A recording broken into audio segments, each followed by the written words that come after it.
of law. Then in Revelation he says, watch this y'all, he says, behold, I stand at the door and knock. If you let me in, come on Jarvis, if you let me in, then I'll come in and sup with you. If you don't let me in, I will not come in. All right. Because I will be breaking the law, Chris, and will be charged with breaking and entering. All right. Oh. So prayer is man giving God the legal right and permission to interfere into my house. All right. Yeah. To deal with my situation. To handle my family. And into my body. Come on, come on, come on.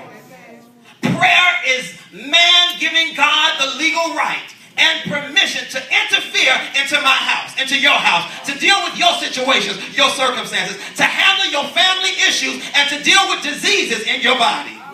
Because if in fact I do not invite him in, for him to just intrude himself would be illegal. Come on, y'all. And it will go outside the celestial laws that he, in fact, his own self has established. So prayer is man giving heaven earthly license to influence the earth. God does nothing. Hear me, y'all. In earth without my consent. I got to say that again. God does nothing in the earth without my consent. So he needs somebody to give him an invitation so that he will not break the law. Because he is a God of law and order. So whenever God does something significant in the earth, he does not do it through a celestial being, through an angel. He's got to find a body, if y'all know your word. He's got to find a body to do it through. So in order to rescue humanity, he had to use the body of Noah. He said to Noah, Noah, will you build the ark? If Noah had not built the ark, Shantavia, God could not have come in and rescued because he needed somebody in the earth to give him consent in order to rescue.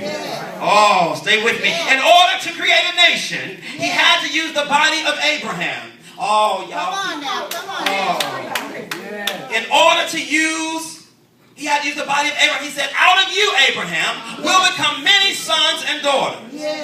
In order for him to defeat Jericho, he had to use the body of Joshua. And he told Joshua, he said, Joshua, I've got the power to knock this wall down, but I need you to keep walking around the wall until I'll give you the signal because Jericho is not in my jurisdiction.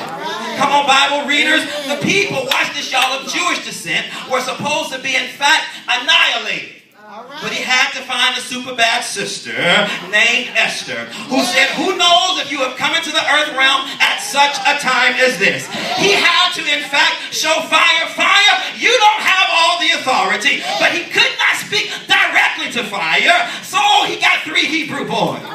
Oh, he got 3. Oh, he called them Meshach, Shadrach, and Abednego. And he said, boys, I'm going to let them know if you stand, I'll stand with you. And the fire will not consume you. All right. All right. Yeah.